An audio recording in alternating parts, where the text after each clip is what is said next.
getting 85% of people to do anything is almost impossible. So, I didn't necessarily put the review into my thought process. I just saw 85% and I go, you're not getting humans to do that. So, but anyways, let's see what else I got. That was a good start.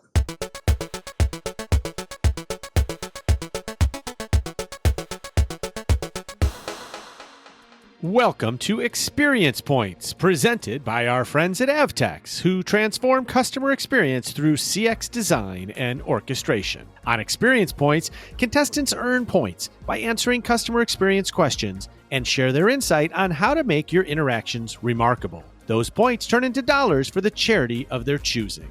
I'm Dan Gingiss. And I'm Joey Coleman, and we'd love to introduce you to today's contestant.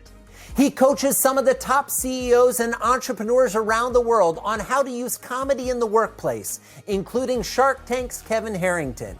He had a long-running must-see show at the Riviera Hotel and Casino in Las Vegas called 40 is Not the New 20. And for 30 years, he's been a stand-up comic, entertaining audiences at over 6,000 shows. Welcome to Experience Points, Matt Kazam. Hello. Thank you so much for having me. And in 30 years, this is the first time I've ever done anything even close to like this. Well, Matt, you're going to be playing for a special organization today. Could you tell us a little bit about that organization and why you're such a big fan? Yeah, oh my gosh. We're playing for Homes Not Borders. It's an organization that I came into contact with through a networking group and found out they're doing this amazing work, supporting immigrants and refugees and really starting their American experience in the most human of ways, providing housing, toys, educational programs. And I'm the son of an immigrant, so it's an easy thing. I know it's kind of a political hot potato now, but at the end of the day, helping out, these kind of people who are the basis of what our country was built on, bringing people in from other places. And we're at our best when we're diverse, and they celebrate that every day. So it's an honor to be able to play for them today. Outstanding. A fantastic organization. I hope we can earn a lot of money for them today. Homes Not Borders. So let's get into the game. Today, we are playing a game called Think Fast. In Think Fast, you will have 1 minute to answer 5 experience questions. For each question, you must quickly choose between 2 possible answers. Correct answers given before time runs out are worth 100 points. 5 correct answers will earn you 500 bonus points for a possible score of 1,000 points. Are you ready to play Think Fast? Let's do it. All right, Matt. Well, all of the questions today come from the 2021 State of Reviews report by the folks at Podium. This entire research report is about online reviews. Why do people leave reviews? What do they think about reviews? And how can reviews affect your business? All righty, Dan, give me 60 seconds on the clock. What percentage of respondents have read an online review in the last week? 65% or 85%? 65%. What percentage of customers are willing to travel further to a business with higher reviews? 26% or 58%? 58%. What percentage of customers are willing to pay more at a business with higher reviews? 25% or 47%? 47%. What percentage of customers have looked up a business's reviews while standing or parked outside to decide if they should go in? 17% or 28%? I want to be perfect. 28%. And last but not least, what percentage of customers have left a review in the last year? 41% or 60%? 60%. Wow, that was amazing, Matt. Super fast. Let's see how you did. We asked you what percentage of respondents have read an online review in the last week. You said 65%. The answer was 65%. All right, one down. Whew. Always feels good to get that first one out of the way. We then asked you what percentage of customers are willing to travel further to a business with higher reviews. You said 58%.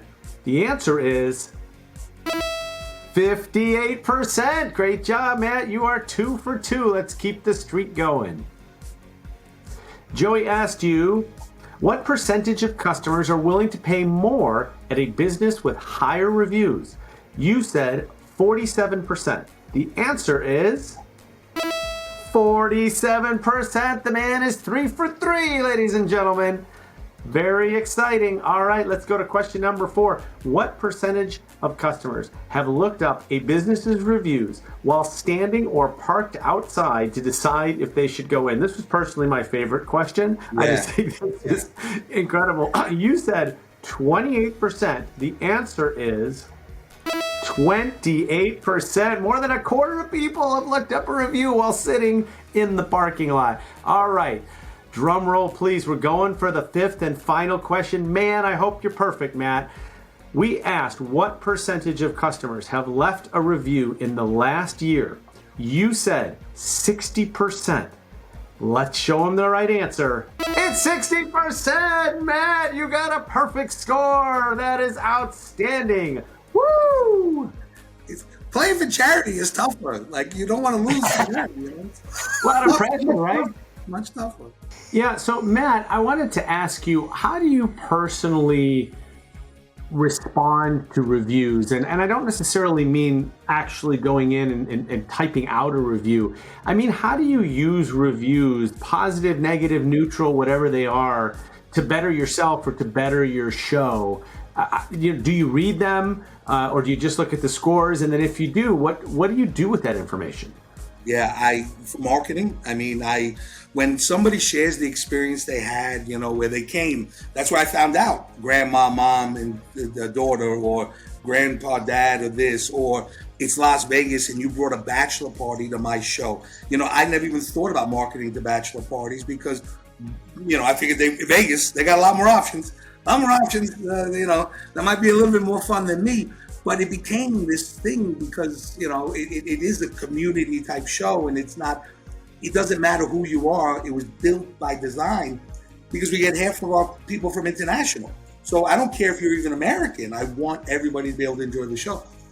But yes, I look at what they say, and then you got to build some thick skin because you'll never learn if you don't read them. It's real data. And the nutty ones, they were a nut, and one of the things I really do too is I watch the room being loaded. It's because that's part of the customer experience, so when they go from the usher who brings them into the room to the usher that brings them to their seat, are they dancing? Are they having a good time? Were they in the line too long? Was it not a fun line? Can I make the line experience more fun? Because I know that people are complaining that the line is too long, but I got another show in there. I can't, it's not. That's how Vegas works now. Is it's just one show after the other, and that's the dynamics of the business. But yeah, I absolutely read them. But I go in thinking you're going to read some where they're like, I don't like him because he was so happy and likable, and everybody was having a good time. Like, you're going to get some of this stuff, but you realize that that's business. And if you're going to ask for the good, you got to accept a little bit of the bad. And then use the bad. Don't block it out. To go, can I improve on this? Because there's 78 other shows in Las Vegas that they can go to, and and they're doing, hopefully they're doing the right things too to improve the experience for sure. Well, Matt, I absolutely love that. What an example of the many different ways we can look at reviews. I love how you talked about using reviews to actually change the offering with the bachelor parties, using the reviews and paying attention to the load in to look at the experience before the experience. Like, what is the waiting and the lead up to experience? And then I think most importantly, especially in this area of reviews, not taking them too personally. Sometimes people are just crazy. They're going to leave a crazy review, and that's okay. It doesn't mean you need to completely redo your show or redo your brand experience. The audience or the prospective customers will see that, and they'll also be able to discern that that was an aberration as well. Well, Dan, let's go ahead and recap how Matt did playing Think Fast. Well, Matt, I just want to tell you, I saw that review where the guy said you were too funny and only gave you 3 stars. Ridiculous. Anyway, Matt did amazingly well playing our game today. In this game, correct answers are worth 100 points. Matt answered all 5 questions correct. And you know what that means. He doubled his score for a grand total of 1,000 points, which earns $1,000 donation to Home Not Borders. Now, I have to tell you some breaking news. When you add up all 3 amounts that Matt has won in our 3 games, he has set a new experience points record with a $2,000 donation to Home Not Borders. Congratulations, Matt. There can be only one, and that is you, my friend. Thank you so much. Homes Not Borders, thanks you.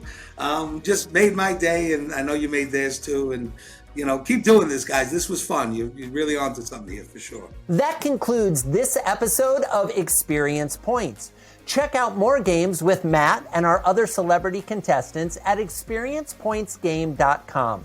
That's experiencepointsgame.com. We'll see you soon for more examples of remarkable customer experiences here at Experience Points, presented by Avtex.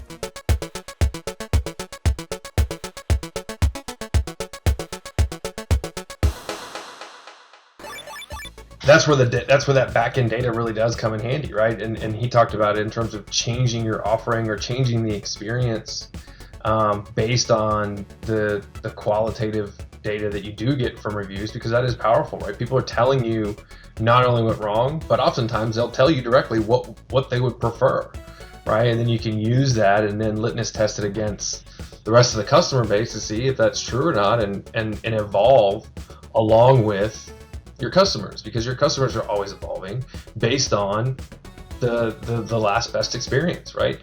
Their expectations, even if they're a loyalist, right? And we talk about even if they're a fan, they're a fan of your brand, but their expectations are also still changing of what it's going to take to still be a fan, right? And so I think that there's fascinating data to mine in there, and doing it programmatically in a way that's not knee-jerk, but that does help evolve your thinking is really critical.